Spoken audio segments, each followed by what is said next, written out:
Time now, 7:37.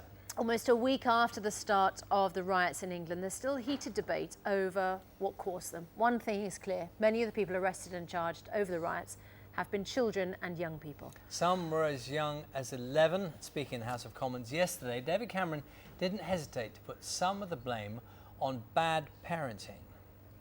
I've said before that there is a major problem in our society with children growing up not knowing the difference between right and wrong.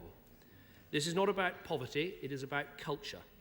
A culture that glorifies violence, that shows disrespect to authority, and that says everything about rights, but nothing about responsibilities. In too many cases, the parents of these children, if they're still around, don't care where their children are or who they're with, let alone what they are doing. The potential consequences of neglect and immorality on this scale have been clear for too long, without enough action being taken. Well, joining us now are Jean Paul, who's a mum, or Jean Paul from Croydon, and Dr. Tony Sewell, the Managing Director of Generating Genius, a charity which works with underprivileged young people. So let's ask, is David Cameron right? Jean, just tell us about that experience you had as a mum during the riots. You live close to Croydon. Yeah. How old are your children? 14 and 10. So your 14-year-old is a boy? Yes, he is. Okay.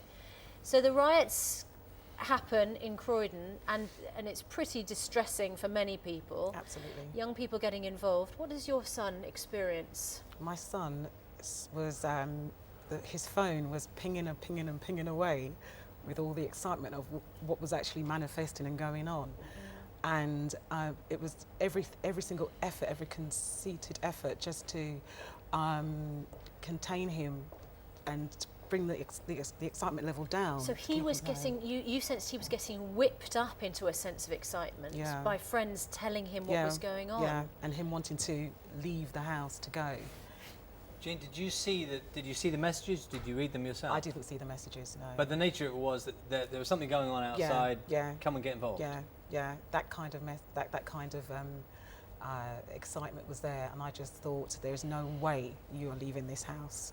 No way. And you said you had to work hard to do that. So presumably he's desperate to go, misguidedly. Absolutely misguidedly. But the main thing was that it just would seem that I was getting phone calls from friends, family, support, just everybody. The network just seemed to just all come in together at that time. Where is he? You know, because they understood. They understood how he could have quite easily been caught up in all of that. And you managed to keep him behind closed doors. Keep him in the house, yeah. And so he didn't get into trouble. He didn't go anywhere. Well, Tony, it's interesting, isn't it? Because I mean, keeping your child at home clearly it was the one absolute way of making sure they weren't involved. What do you make of what David Cameron was saying about the reasons? I agree with him. I think that there's a real sense that parents are not. You can't say all parents, but certainly we have a significant amount of parents who haven't got a handle of it like Jean has, and I think that they in a sense are crying out for help. I do think we do need to bring, particularly fathers, if they're worthwhile, back into the situation. In my own charity, Generating Genius, which really we've managed in a sense to do very successful work in sciences with boys. I found on the application forms, 95% of it where I've asked for the father, it says non-applicable. And so you say, well, how can a father be non-applicable?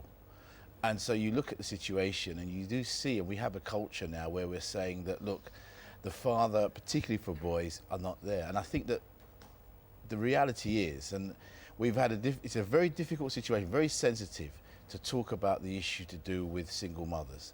I've kind of been vilified a bit for saying it, and but I think it's coming home to roost. I think we've got to ask ourselves serious questions about how we actually look at families and how they're raised. Now, if we're going to go with single families. Before you go on, Jean, you are a single mother yourself. I am a single mother. Yeah. I mean, Tony's talking about you. I mean, and, you know, the finger in a way is being pointed at households like your own, and then the potential problem. Now, you've outlined clearly how you managed to cope on that night. Yes. And others, I mean, I don't know, what amongst your network of friends, whatever, that's facing the same problems? How have they coped? I have no idea. I just know exactly how I was able to manage that. And I had to really, I'm really pulling down from God, because I do have a deep faith and belief. But if you'd spoken to me probably 2 years ago, you'd probably get a very different response from me, because I was not there with Well, that Tony, then. I heard a father yesterday talking. His 16-year-old son had been one of those appearing in court, and he said, "Nighttime, I don't know where my son is. I go to bed. He tells me he's in bed. What am I supposed to do?" Yeah, but look, so that's a father, Yeah. you know, a But- strong father, Yeah. interested, committed, upset by what's happened. How much control can But I think parents that, have? I mean, you're talking about situations where, yes, I mean, there could be families where the father is still there.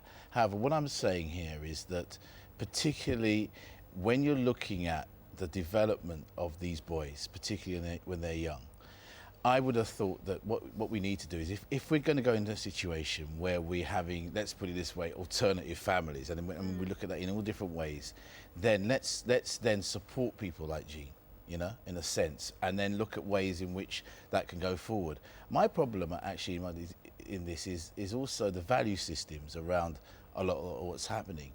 Where do you have a sense of, where's the dining table at home? Where's the sort of manners? Where's the kind of sense of, you know, real kind of moral agenda here? And I think that isn't being inculcated in a lot of our young people today. And it comes from all backgrounds. I'm not just saying black, white, middle class. You can see the array. And Can I just ask Gina, so the aftermath, you kept your son in. Yeah. He wanted to go out. Yes. I mean, was he angry with you? I mean, what was the aftermath in the household? Was he angry? Has he got stick from people who were there? Not at all. Not at all. He was not angry at all. His father is around in his life, and he did actually come down to the house the same Monday night as well. So I left them downstairs and I went upstairs, and they were having their dialogue and talk about what was going on.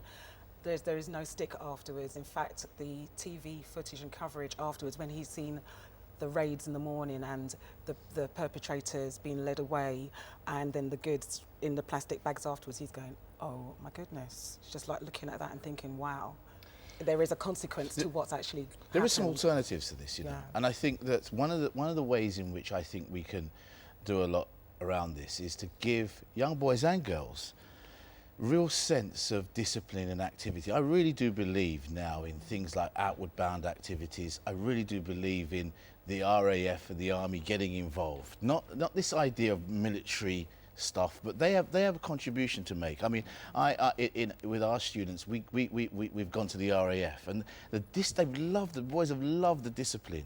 I was very anti-military before they went there, and I just think agencies like this can come in and not be the sort of, you know, it's quite interesting, we're talking about bringing the Army in to sort of do the policing. In fact, we could look at it the other way. They could have a role in really helping our students. The cynicism around this is another problem. Too many of our young children are so cynical about what we've got to offer. And it's not anything to do, I think, with cuts or anything like that. I don't think so. I think it's to do with what's going on at the home front. Right. Absolutely. Well, it's very interesting, and thank you so much for coming in to talk to us. Jean Paul, thank you, and Dr. Tony Sewell as well from Thank you. Thank you very Generating much. Genius. Time now is 7:46. You're watching Breakfast from BBC News. Our main stories this morning.